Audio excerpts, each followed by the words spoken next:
बिहारी का अपमान हो रहा है। वैकुंठ बिहारी कौन है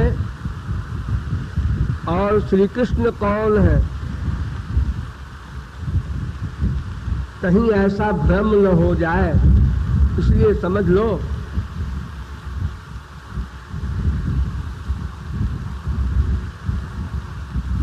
वैकुंठ के अध्यक्ष महाविष्णु है। ये अनंत कोटि ब्रह्मांड के अध्यक्ष हैं।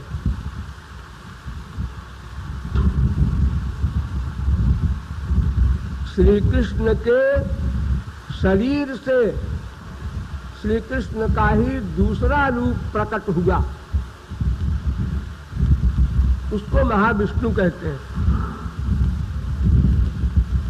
और उनका एक लोक बन गया योग माया से, उस लोक का नाम वैकुंठ हो गया।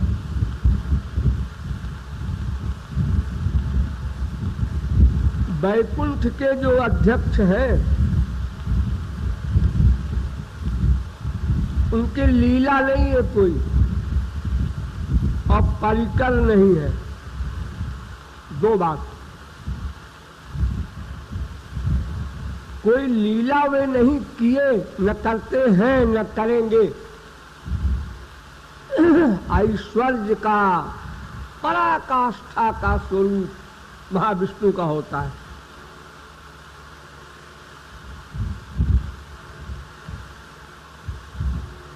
उनकी लाडली शक्ति का नाम महालक्ष्मी है, जो किशोरी जी के बाएं अंग से पैदा हुई। ठाकुर जी के बाएं अंग से महाविष्णु उत्पन्न हुए, प्रकट हुए, और किशोरी जी के वाम भाग से महालक्ष्मी प्रकट हुई।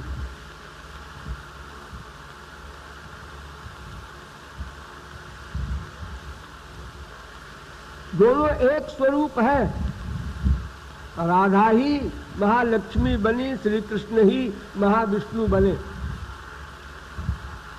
लेकिन वो श्री कृष्ण का ऐश्वर्य का रूप है। एक बात, उनकी कोई लीला नहीं है। दो बात, और कोई परिकर नहीं है। जैसे ठाकुर जी की, किशोरी जी के सब सखा हैं, सखियां हैं, लीलाएं होती हैं परिकर के साथ, ललिता विशाखा।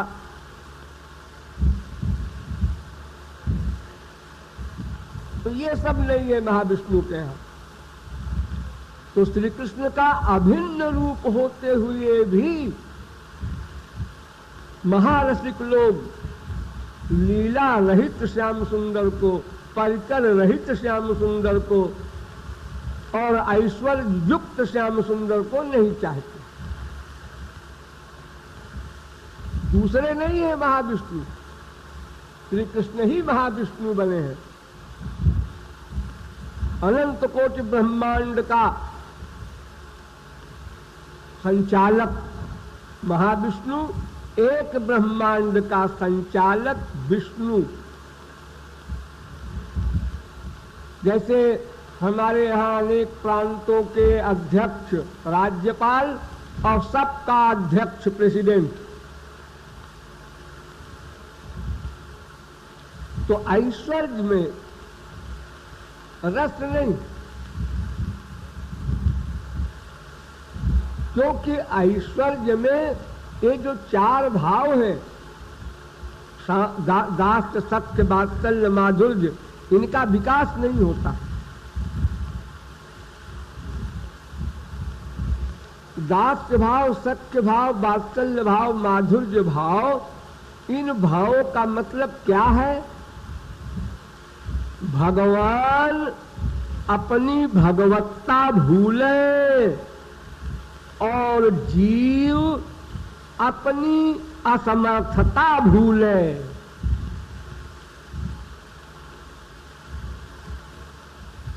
संसार में जैसे किसी लड़की का किसी बड़े आदमी से प्यार हो जाता है तो वो खाली प्रियतम मानती है, वो कलेक्टर है, कमिश्नर है, गवर्नर है, ये सब नहीं सोचती।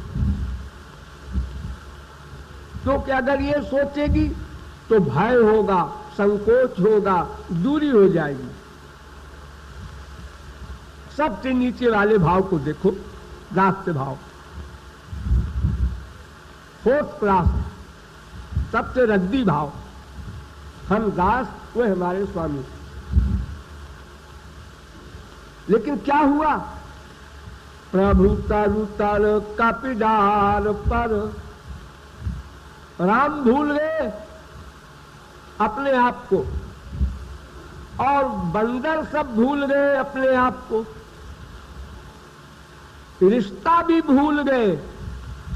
राम भूल गए मैं स्वामी हूं, और हनुमान जी वगैरह भूल गए कि मैं दास हूं। तो हनुमान जी वगैरह ऊपर जाकर पेड़ पर बैठ गए और भगवान राम नीचे बैठे, और दोनों को होश नहीं है कि गलती ठीक कर ले। कभी कभी ऐसा होता है, बाई जिबे गलती हो जाती है, ओ करके वो ठीक कर लेता है अपना। नहीं, ठीक नहीं कर सके। यानी ऐश्वर्य का लवलेश भी न रहे। और फिर सख्य भाव में तो उबाह भगवान कृष्ण श्री रामानम पराजिता, घोड़ा बने हैं श्री रामा के। हाँ, तो पराकाष्ठा हो गई। ऐश्वर्य क्या, अपने से बड़ा भी मान ले कोई, बड़ा भैया है, तो भी कंधे पर नहीं बैठेगा, संकोच करेगा।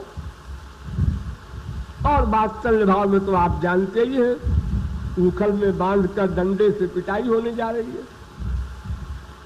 और माधुर्य भाव में तो कोई प्रश्न ही नहीं है। जब प्रियतम मान लिया, इस भाव पर पहुंच गया जीव, तब तो फिर 50 गाली दे रहा है, अपमान कर रहा है। और उस अपमान के शब्द को सुनने के लिए ठाकुर जी बार बार वैसी ही हरकत करते हैं कि अपमान करे। उससे कहा प्यारी, तो उसके सहेली ने समझाया था, देखो वो प्यारी वाली कुछ कहे तो तुम बोलना मत, चले जाओ सीधे। लोफर लड़कों के मुंह नहीं लगना चाहिए। वो चली जा रही है। अब उसका आंचल खींचने लगे, चुनरी खींचने लगे। अब भी वो अपना चुनरी ठीक करके चली जा रही है। जब तक वो गाली न देगी तब तक हरकतें बढ़ती जाएंगी, ऐसे कक्षा बाई कक्षा। यानी भगवान अपनी भगवत्ता भूल गए, भूल गए। देखो इस शब्द पर ध्यान दो। ये मतलब नहीं है कि श्री कृष्ण को याद तो था कि मैं भगवान हूं, लेकिन भक्त के लिए ऐसा कर रहे थे। लो लो लो, सचमुच भूल गए। ये कैसे? भगवान में अज्ञान कैसे आ गया? वही योग माया से। योग माया की एक शाखा है, उसका नाम है मोहिनी शक्ति। तो मोहिनी शक्ति ने ठाकुर जी की ठाकुराई को, उनके ऐश्वर्य को भुला दिया। उनको इतना याद रहा जो रिश्ता है, ये हमको स्वामी मानता है बात, ये हमको सखा मानता है बात, ये हमको बेटा मानता है बात, ये मुझको प्रियतम मानती है बात, वहीं तक। उसके आगे सब भूल गए। अगर भूल न जाए सचमुच तो फिर रस नहीं आएगा। एक्टिंग में रस नहीं हुआ करता। जैसे पिक्चर में आप देखते हैं ना, वहां एक्टिंग होती है। सबको पता है मैं 50 लाख का आदमी हूं, हीरो समझ रहा है, लेकिन भिखारी की एक्टिंग कर रहा है। भीतर से उसको फीलिंग है, अरे तो ऐसे ही रुपया कमाने के लिए है, मेरे तो हम पाला गाड़ी खड़ी है।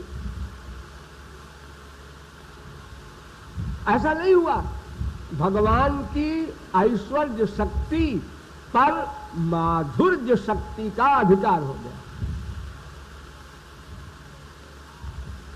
उसके अंदर में रहती है हमेशा ऐश्वर्य शक्ति, माधुर्य शक्ति के अंदर में रहती है। ये नेचुरल नियम।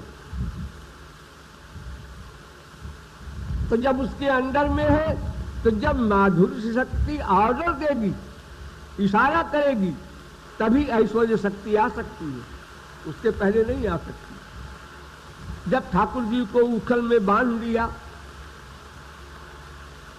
और मैया ने डंडा हाथ में लेके पूछा, मिट्टी खाया है? सखा लोग कह रहे हैं, नाहम भक्षितवालंब, मैंने मिट्टी नहीं खाया मैया। बड़े वाक से बोले, मैंने मिट्टी नहीं खाया। कौन कहता है? जोर से इसलिए बोले कि अगर दब के बोलेंगे तो डाउट हो जाएगा, मैया को जरूर खाया है, तभी ये चिटपिटा रहा है बताने में। तो ठाकुर जी ने चालाकी किया, उन्होंने कहा है बिल्कुल नहीं। ऐसा सखा लोग कह रहे हैं सर्वे मिथ्याभिशंसिन, सब झूठ बोल रहे हैं मैया। वो बात ये है कि वो इन्होंने ऐसा हुआ था, वहां हमसे कुछ मांगा था खाने को, हमने नहीं दिया, और खेल में भी हार गए थे, खिसियाए हुए थे। जिन लोगों ने मीटिंग करके हमारे खिलाफ प्रोपेगेंडा कर दिया। मैया ने सोचा हो सकता है, लेकिन बलदाऊ भी कह रहा है, तो ऐसा लो कि यही झूठ बोल रहा हो। तो ठाकुर जी ने कहा अभी मैया को फेथ नहीं है हमारी बात पर, डाउट है। तो ठाकुर जी ने कहा मेरा मुंह देख ले।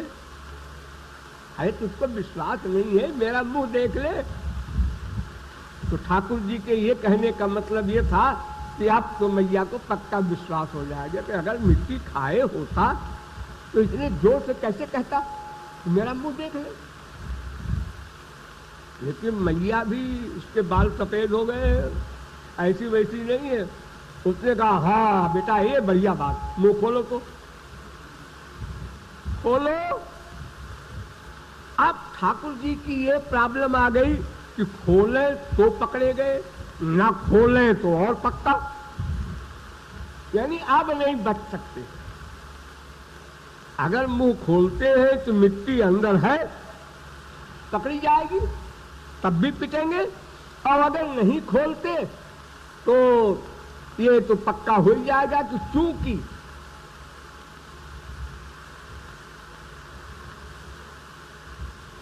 ये किसने माला पहना है भाई इतनी खतरनाक?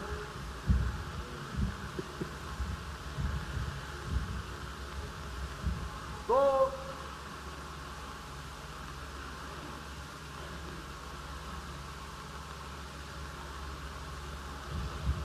ठाकुर जी का मुंह डर के मारे खुल गया, खोला नहीं कि खोलूं तो पिटूं, न खोलूं तो पिटूं, क्या करूं क्या करूं क्या करूं क्या करूं के खुल गया, अपने आप खुल गया। और ठाकुर जी ने आंख बंद कर लिया कि अब तो पिटना ही है, कितने जोर से कितना डंडा पड़े किधर पड़े क्या पता, आंख बंद कर लो तो जो होगा भोगेंगे। अब माधुर्य शक्ति ने इशारा किया ऐश्वर्य शक्ति को, वो बिचारी परख रही थी सेवा के लिए, और वृंदावन में उसको बिचारी को सेवा नहीं मिली, कोई पूछे ही नहीं ऐश्वर्य को। अब उसको चांस मिल गया, सच आई और भगवान के छोटे से मुख में अनंत कोटि ब्रह्मांड दिखाया मैया को, वगैरह वगैरह सब कुछ हुआ। तो ऐश्वर्य शक्ति रहती तो सदा है माधुर्य शक्ति के पास, लेकिन प्रकट नहीं होती, वो आज्ञा की प्रतीक्षा करती रहती है, चोरी चोरी सेवा करती है, ये सेंस है। जैसे कोई गुरु शिष्य को दंड दे दे, निकाल दे, साल 2 साल को सत्संग से कोई दंड दे दे, तो जो सच्चा शिष्य होगा वो चोरी चोरी सेवा करेगा, सेवा करेगा, बिना सेवा की चैन नहीं पड़ेगी। तो ऐश्वर्य शक्ति आती है, कई स्थानों पर आकर के तमाम राक्षसों को मारने में भी आई थी। दावा नल पान किया, कालिया नाग का, किसी का विष का असर नहीं हुआ, इस सब में वो शक्ति आई थी, लेकिन चोरी चोरी आई थी। तो माधुर्य में ही रस है, ऐश्वर्य में रस नहीं होता, इसलिए रसिक लोग कहते हैं तो भाई हम पास नहीं जाते महाविष्णु के, वैकुंठ के अध्यक्ष हो चाहे कोई हो। अरे हम तो मथुराधीश के पास भी नहीं जाते और एक कदम आगे द्वारिकाधीश के पास भी नहीं जाते। हमको तो केवल वृंदावन बिहारी से मतलब है, और मथुरा वाले द्वारिका वाले भी आ जाए तो भी हमारी रुचि नहीं होगी, क्योंकि उन दोनों में ऐश्वर्य का मिक्सचर है। ध्यान दो, केवल ऐश्वर्य वैकुंठ का, ऐश्वर्य 3/4 और माधुर्य 1/4 द्वारिका का, और ऐश्वर्य 50%, माधुर्य 50% मथुरा के श्री कृष्ण, और 100% माधुर्य वृंदावन के श्री कृष्ण। तो वृंदावन के जो रसिक लोग हैं वो मथुरा द्वारिका को जब नहीं चाहते तो वैकुंठ को क्यों चाहेंगे? वहां तो कोई न लीला है न परिकर है, प्योर ऐश्वर्य है। ऐश्वर्य किसी को भी प्रिय नहीं होता, आप लोगों को भी प्रिय नहीं होता। अगर किसी की स्त्री ऐश्वर्य से युक्त पति को देखे, उसका पति एसपी है, डीआईजी है, तमाम बिल्ले उल्ले लगा के और हाथ से चलता है अकड़ के, उसका बच्चा भी उसको नहीं चाहता। जब घर में आके अपना वर्दी उतार के लुंगी पहन के बच्चे को चिपटाता है, माँ को प्यार करता है, बीवी को प्यार करता है, तो सब लोगों को अच्छा लगता है। उसी प्रकार माधुर्य भाव के उपासक ऐश्वर्य का अपमान करते हैं, भगवान का अपमान नहीं है, ये मैं कहना चाहता हूँ। ये मत सोचिएगा कि महाविष्णु को गहरे गहरे नत्थु कह रहे हैं। अरे वही श्री कृष्ण ही महाविष्णु है, लेकिन उनका ऐश्वर्य का रूप है, उसमें हमको रस नहीं मिलेगा, इसलिए उसके पास हम नहीं जाना चाहते, ये भाव है।